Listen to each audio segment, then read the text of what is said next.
ஷைத்தான் என்ற படைப்பை நாங்கள் நம்புறது வந்து அல்லாஹ் அல்லாஹ்வுடைய தூதரும் சொன்ன ஒரே ஒரு காரணத்துக்காக தான். ஷைத்தான் எப்பேற்பட்டவன், என்னென்ன செய்வான், என்னென்ன அவனுக்கு செய்ய முடியும், அவனை விட்டு எப்படி நாங்கள் பாதுகாப்பு பெறணும் என்பதையெல்லாம் வந்து அல்லாஹ் அல்லாஹ்வுடைய தூதரும் கற்றுத்தந்தால் தான் நமக்கு அறிந்து கொள்ள முடியும் என்பதை நாங்கள் கவனித்துக் கொள்ள வேண்டும். ஷைத்தான் செய்யக்கூடிய ஊசலாட்டங்கள், ஷைத்தானுக்குன்ற ஒரு பவர் இருக்குது, ஷைத்தானுக்குன்ற ஒரு பவர் எல்லாம் கொடுத்துருக்கிறான். அந்த பவர் என்னென்ன ஊசலாட்டங்களை செய்வான், அதை விட்டு நம்ம தற்காத்துக் கொள்வதற்கு இஸ்லாம் நமக்கு என்ன வழிமுறைகளை கற்றுத்தந்திருக்குது என்பதை தான் நம்ம இந்த வீடியோல பார்க்க போறோம். இப்லீஸ் வந்து ஒரு அந்தஸ்து எல்லாம் கொடுத்திருந்தான். ஆதம் அலைஹிஸ்ஸலாம் படைப்பதற்கு முன்னாடி படைக்கப்பட்ட ஒரு இனம் தான், ஜின் இனத்தை சேர்ந்தவன். அல்லாஹ் ரப்புல் ஆலமீன் வானவர்களுக்கு எல்லாம் ஆதமுக்கு வந்து பணியுங்கன்னு சொல்றான். வானவர்கள் எல்லாம் பணிகிறாங்க. ஆனா இப்லீஸ் தான் அவனுடைய கர்வத்தின் காரணமாக, அந்த பெருமையின் காரணத்தால பணிகிறதுக்கு மறுக்கிறான். அதோட எல்லாம் கேட்கிறான், நீ ஏன் பணிய மறுக்கிறாய் கேட்கறதுல அவன் சொல்றான், ஆனா ஹைரு மின்ஹு, நான் அவரை விட சிறந்தவனா இருக்கிறேன். ஹலக்தனி மின்னார், நீ என்னைய வந்து நெருப்பால படைச்சிருக்கிற. ஹலக்தோ மின் தீன், இவரை வந்து நீ களிமண்ணால படைச்சிருக்கிற.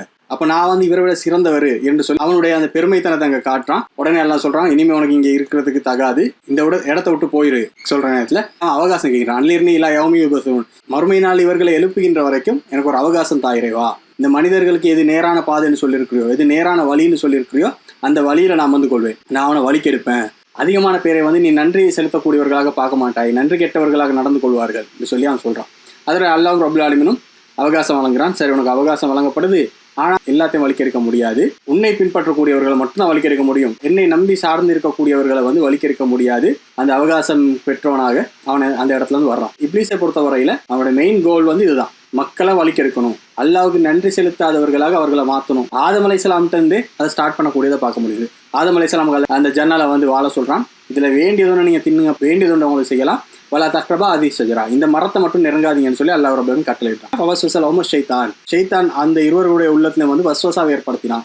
நீங்க இந்த மரத்தை நெருங்கினீங்கன்னு சொன்னா மலக்கா மாறிடுவீங்க போல, இல்லாட்டி வந்து இந்த இடத்துல நீங்க முழுசா தங்கிடுவீங்க போல, அதுதான் அல்லாஹ் இந்த மரத்தை நெருங்கவான்னு சொல்லியிருக்கிறான். இப்படின்ற ஒரு வார்த்தையை சொல்றான். நீங்க அல்லாஹ்வுடைய கட்டளையை மீறுங்க, இந்த மரத்தை நெருங்குங்கன்னு அவன் வந்து சொல்லலை.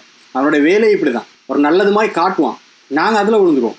ஏன்னா அப்பதான் மறுமையில வந்து அவனுக்கு தப்பிச்சு கொள்ளல. அல்ல திருமறையில சொல்லி காட்டுறான், நரகத்துல போற நேரத்துல அதுதான் சொல்லுவான், நான் வந்து இவர்களை வந்து வலிக்கெடுக்கல, இவர்களுக்கு நான் ஆசை வார்த்தைகளை கூட்டினேன், இவர்கள் வந்து அது கட்டுப்பட்டாங்க.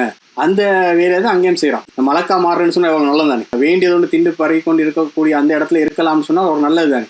அப்படி ஒரு ஆசை வரும் தானே நமக்கும், அதை செஞ்சு பார்த்தா இது ரெண்டுல ஏதாவது நடக்கும் போல அப்படின்னு சொல்லி ஒரு ஆசை வருமே.